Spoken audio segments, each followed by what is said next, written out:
سبحانك اللهم جعلت من بيتك العتيق قبلة للمؤمنين تهفو إليه قلوبهم وتتوجه صلواتهم أينما كانوا في أنحاء الأرض، فيحيطون به سوارا من نور ويرسمون حلقة من الإيمان لا تكاد تنقطع. وكما يضم الطائفون كعبتهم إلى قلوبهم ويلتفون حولها، كان المسجد الحرام على مر التاريخ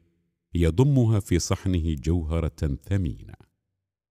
وعلى مر العصور كانت التوسعات في الحرم المكي الشريف تضاعف من طاقاته الاستيعابية للمصلين مع ازدياد أعدادهم المضطرد، ويبقى صحن المطاف كما هو بطاقته المحدودة على الاستيعاب، يحتل نفس المساحة ويغص بالأعداد المتزايدة من الطائفين كل عام، وتتزايد الحاجة لتوسعته. جاء مشروع خادم الحرمين الشريفين الملك عبد الله بن عبد العزيز لرفع الطاقة الاستيعابية للمطاف لتسهيل الطواف واستيعاب الأعداد المتزايدة من المسلمين، وليضاعف من الطاقة الاستيعابية الحالية للمطاف والتي تبلغ 48 ألف طائف في الساعة لتصل إلى 105 آلاف طائف في الساعة، بتصور يعكس التطلعات والنظرة المستقبلية لحكومة خادم الحرمين الشريفين حفظه الله، خدمة للإسلام وللأجيال القادمة من المسلمين. أيها الأخوة الكرام، لقد هيأت المملكة العربية السعودية بفضل الله عليها كل ما تستطيع لخدمة ضيوف الرحمن. يقوم المشروع على إعادة ترتيب الحرم القديم والتوسعة السعودية الأولى ليتماشى مع توزيع الأعمدة المقترح لتوسعة المطاف، وذلك بتخفيض عدد أعمدة الدور الأرضي والبدروم بنسبة 30%، وتخفيض عدد أعمدة الدور الأول بنسبة 75%، ليكون إجمالي تخفيض عدد أعمدة الحرم بنسبة 44%، مما يمنح الطائفين شعورا واضحا بالسعة والراحة أثناء تأدية الطواف. يتضمن المشروع إعادة إنشاء الحرم القديم والتوسعة السعودية الأولى وتوسعة المنطقة المحاذية للمسعى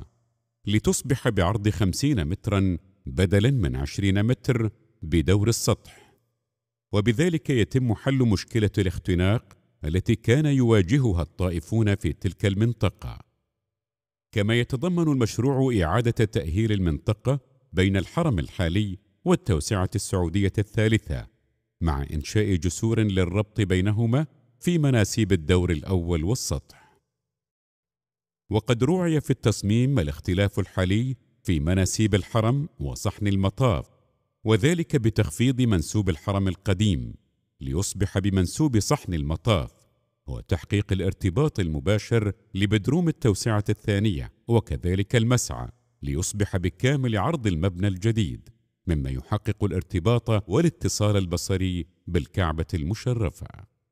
وللحفاظ على الإرث التاريخي لعمارة الحرم الشريف، بدأت أعمال التوثيق بكافة أشكاله وباستخدام أحدث التقنيات لتوثيق أدق التفاصيل، تمهيداً لإعادة بناء الأروقة القديمة باستخدام العناصر المعمارية التاريخية نفسها بشكل يتناسب مع التخطيط الجديد. يتم تنفيذ المشروع على 3 مراحل خلال 3 سنوات، حيث ابتدأ العمل بفضل الله في شهر محرم الماضي من هذا العام، وتمت إزالة الجزء الأول من المباني خلال الفترة الماضية وتنفيذ أعمال الإنشاء لهذه المرحلة، مما أدى إلى انخفاض ملحوظ بالطاقة الاستيعابية للمطاف من 48 ألفا إلى 22 ألف طائف في الساعة. وللتقليل من هذه الفجوة في أعداد الطائفين وخدمة لهم وحفاظا على عدم انقطاع شعيرة الطواف خلال فترة تنفيذ المشروع،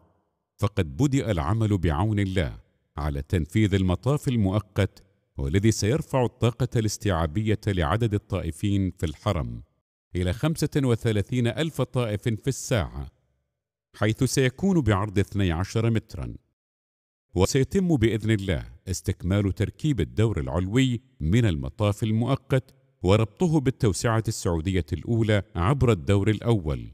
وتجهيزه للاستخدام بأمان للطائفين ولذوي الاحتياجات الخاصة من مستخدمي العربات خلال شهر رمضان المبارك من هذا العام.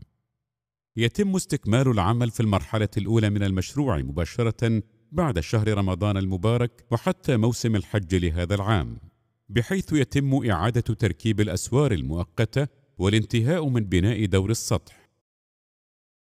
كما يتم تركيب الدور السفلي للمطاف المؤقت بعرض 10 أمتار وربطه بالدور الأرضي للحرم، وحيث يستأنف العمل بعد حج هذا العام بإزالة الجزء الثاني من المباني وانتقال حركة الطواف إلى الجزء المتاح من الصحن والمطاف المؤقت بدوريه الأول والثاني، وتبدأ عندها أعمال الإنشاء للمرحلة الثانية بعد تركيب الأسوار العازلة لمنطقة العمل، مع الإبقاء على بعض الأسوار الجزئية للمرحلة الأولى لأغراض التشطيب النهائي. بعد حج عام 1435 هجرية تبدأ أعمال المرحلة الثالثة، وذلك بتركيب أسوار العزل المؤقتة والخاصة بمنطقة العمل للشروع بأعمال الإزالة والإنشاء، مع بقاء جزئي لأسوار المرحلة الثانية والأولى لإنهاء أعمال التشطيب حتى نهاية شهر شعبان من عام 1436 هجرية. ومع نهاية عام 1436 هجرية تكون كافة الأسوار المؤقتة قد أزيلت مع المطاف المؤقت، حيث تكون أعمال مشروع رفع الطاقة الاستيعابية للمطاف قد اكتملت بإذن الله،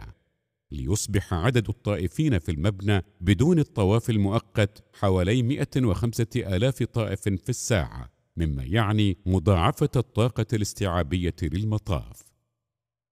إن مشروع رفع الطاقة الاستيعابية للمطاف يأتي ضمن رؤية استراتيجية لتحقيق أهداف بعيدة الأمد في حل مشكلة الاختناق التي يعاني منها الطائفون كل عام في المواسم وأوقات الذروة، حيث يوفر المشروع انسيابية تامة في الطواف مع مضاعفة الطاقة الاستيعابية للمطاف، تماشيا مع التوسعات المتتالية للحرم المكي الشريف. ومن أجل تحقيق هذا الهدف تضافرت كافة الجهود للأطراف ذات العلاقة، وتم تسخير كل الإمكانيات والطاقات الفنية والتقنية والمالية اللازمة، مع تأمين كافة المعدات والاحتياجات خلال فترة الأشهر الماضية منذ بدء المشروع لإنجاز ما يستغرق إنجازه سنوات،